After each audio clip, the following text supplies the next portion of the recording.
I appreciate this panel in general, and I think the conversation after will be really good because we're all coming from very different places. So on my end, I thought it would be important first to define terms. Um, we're not interested in growing an industry.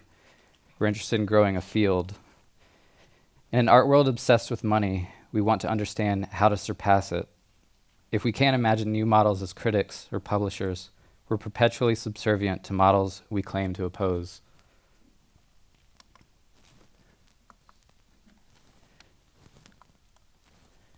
Temporary Art Review is an anti-profit publication founded in St. Louis in 2011 by Sarita Hun and I in order to connect disparate communities, particularly those outside of traditional art centers, to document, assess, and advocate for artist-run and alternative practices throughout the United States and increasingly abroad. We have many starts and resets and restarts. We talk a lot about models. I think it's because we've always been an experiment in how an alternative publication today may operate as much as it has existed as a publication itself. Its form has always been applied back to its language, our decisions, finances, and design moving towards a collapsing center. To talk about alternative spaces, we needed to enact or embody an alternative form. To forefront questions of the artist run, we needed to be artist run ourselves. And to discuss inequities in the art world or problematic platforms, we needed to create a sustainable, equitable financial model, a platform we could live with and grow through. It's simple. We needed to connect the discourse with the work we were doing. The artist, activist, organizer, consider it as inseparable from the critic, editor, publisher. We carry our conscience and our political consciousness forward through our forum. Ethics, growth, and sustainability are considered inseparable. That which we cover typically hovers in this border as well. Non-nonprofits, unprofitable for-profits, conflicted curators, conflicted critics, artist-run, artist-centric, alternative, experimental, ephemeral, and ekphrastic. The models we seek haven't yet been found, or they're found in the passage between forms, and it's our role to consider their emergence when they appear. We are interested in creating a publication that is an example of the form we celebrate, that advances the forms we see succeeding, and that creates meaning that circumscribes, ignores, or pushes past the art world as we now know it. To me, the most interesting models come out of extreme dissatisfaction and displacement. Temporary initially reacted to the failure of art criticism and its extremities in the smaller, off-center cities and smaller artist-centric spaces. Founding the site in St. Louis in 2011 and in most cities, I would imagine, throughout the country, the limitations of dominant models was clear from the outset. We knew we could not sustain ourselves on ads or grants subsisting on existing models. We weren't going to found a new legacy platform. To last, we had to start from that place, post-recession, uncertain support structures, collapsing industry.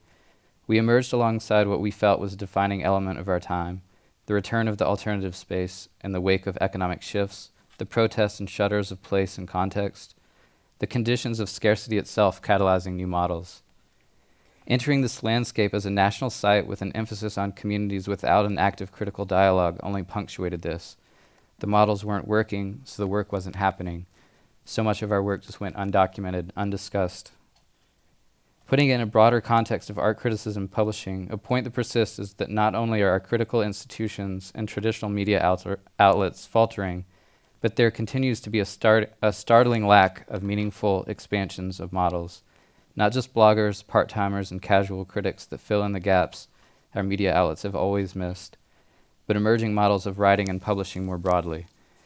We can agree that criticism is in continual crisis, the crisis of audience and readership, the crisis in advertising and gazes, time and attention, the crisis of platform and pay. Roundtables, presentations, and panels like this one often hang there, circling around a point without ever transcending it. The possibilities of merging platforms should lead to an expansion of agency. New critical voices should be emerging as we understand there are no gatekeepers and no gates to keep. New models should be taking root, yet this persistent should continues to haunt the field. Our industry is not going to return in the same form. It's our obligation to make sure our field is documented, discussed, distributed, contended with publicly. I think this echoes a lot of what Carolina was saying as well. Can we not advance alternate means of address, of criticality, of sustainability?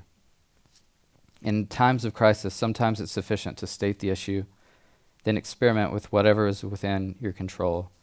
Perhaps in this experimentation, we'll stumble onto new forms of publishing. Perhaps the form becomes a model. Because repairing crumbling models isn't sufficient to address the contours of the contemporary. And this moment of experimentation is an opportunity to reshape our work into something that addresses the breadth of art as it is, decentered, multiple, malleable. There have to be more models than grants, ads, sponsored content, paywalls. Our model is to consider what we can build outside of these patterns, what a community can create for itself. We founded the site for $1.99, operated with essentially no budget until recently, publishing over 400 articles from a scattered community of 150 artists, writers, curator, critics from around the world.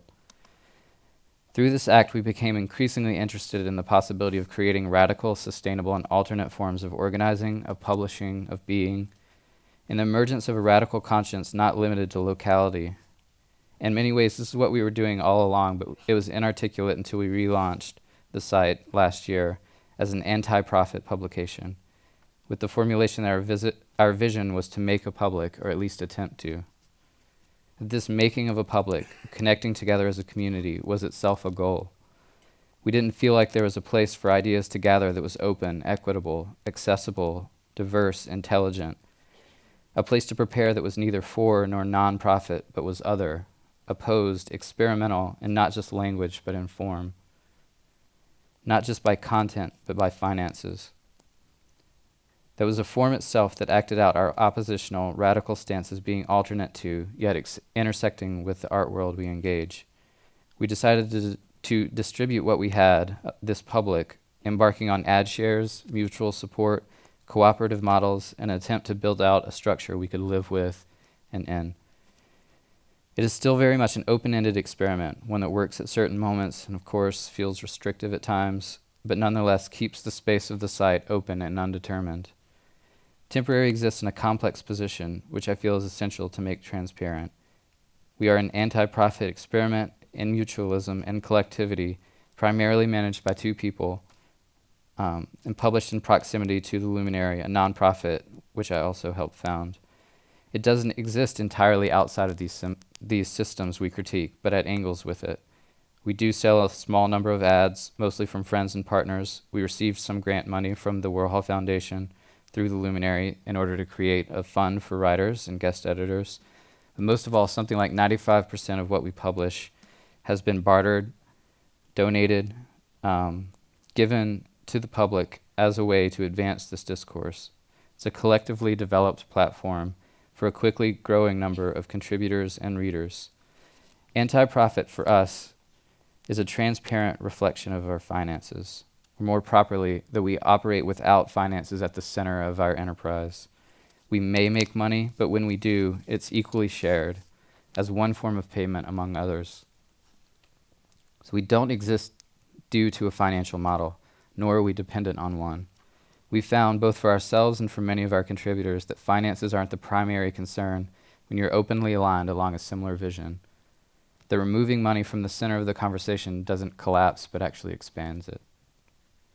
As a case study, just to get practical, Cassie Thornton, an artist in the Bay Area, wrote a piece for Temporary called Save the System, in which she advocated for debt strikes in the context of increasing costs for MFA programs.